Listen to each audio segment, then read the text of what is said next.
Hello everyone. Welcome in today's online session of teaching and learning. Let's study remaining part of the lesson Plant Structure and Functions, Standard 7, Subject General Science.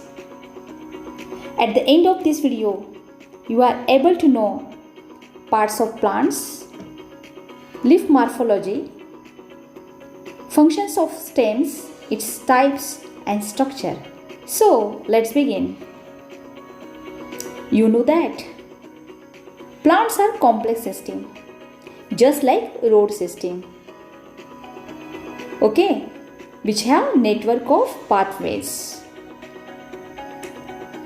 Just like that, plants have one-way or two-way channels for conduction of water, minerals and other things. Dear student, today we will talk about the important part of plant which perform the function of transportation. Yes, that is stem. After seed germination, plumule and radicle come out from seed. Radicle develops into root and plumule convert into stem. Let's study detail. Different types of plants have different types of stems. Plant can name according to stem type they have. So, plants have single hard stem called tree. It is also called as trunk, example mango. The plants, they have many thin hard and woody stem and smaller than tree called shrubs. Example, hibiscus.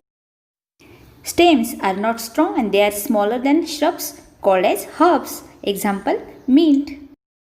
Plants having very weak and thin stems are called climbers, just like cucumber. So, stem is very important part of the plant. Let's study the parts of the stem. The first part, nodes. Nodes are the region where leaves and buds are found. And the internodes are the distance between the two nodes. Student always confuse between shoot and stem. Dear student, shoots are the fresh plant growth that newly grown and include stem and leaves. Stem perform main role in plant life and perform many functions. Let's focus on the functions of the stem. Dear friends, stem of the plant perform major functions. Just like it support the plant and holds the branches, flowers, fruits and other parts. These all parts attached to stem. The main function of the stem is conduction of food, minerals and water throughout the plant body. Conduction means transportation. Okay. To study it detail, let's observe the cross section of dicot stem. Example, mustard. When we observe carefully through microscope, there are xylem and phloem vascular tissues are observed. What is meant by xylem?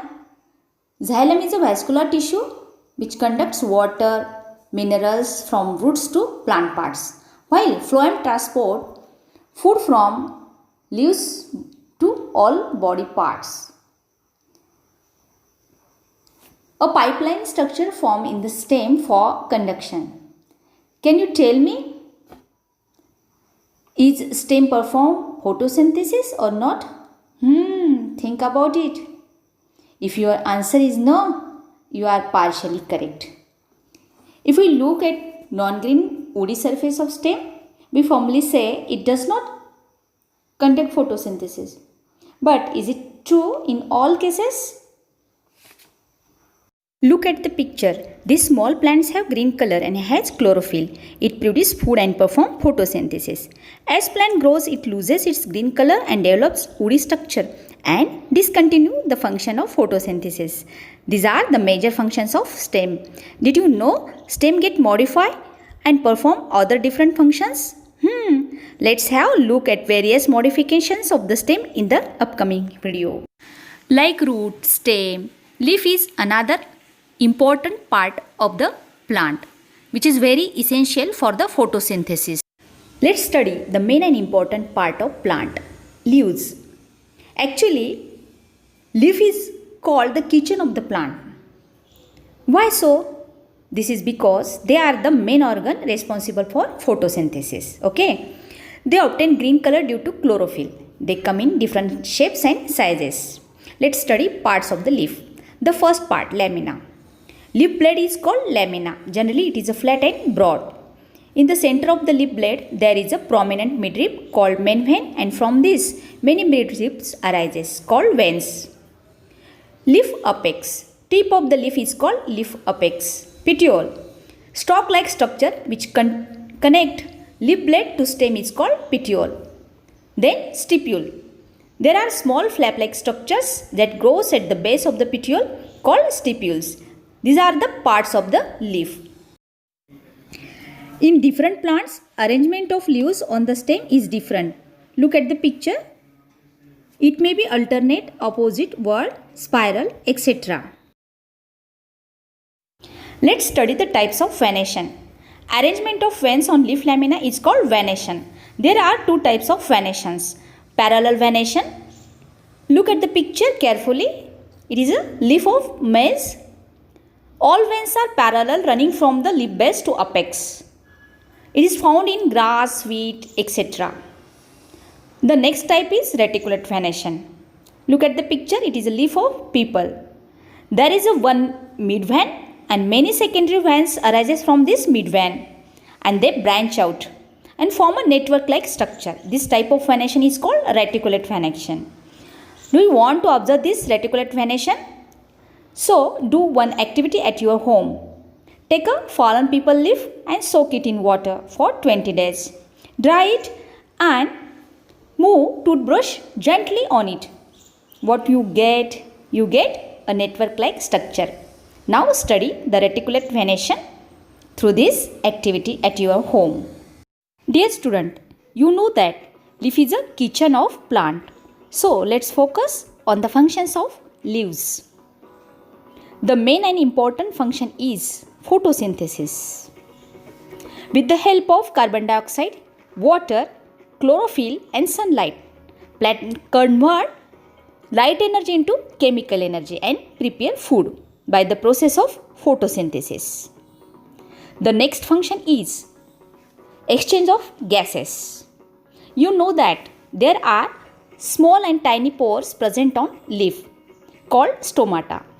It helps to regulate water in and out and also responsible for exchange of gases. In some plants like xerophytic plants, there is a need of storage of food and water inside the leaves. So, it stores food in the leaves. Example, cactus. Okay, dear student, that's all about the leaves. Here are some questions for more practice. Read, try and solve at your home in the notebook properly. I hope you understood everything. The next part will be continued in the upcoming video. Till then, thank you, take care and bye.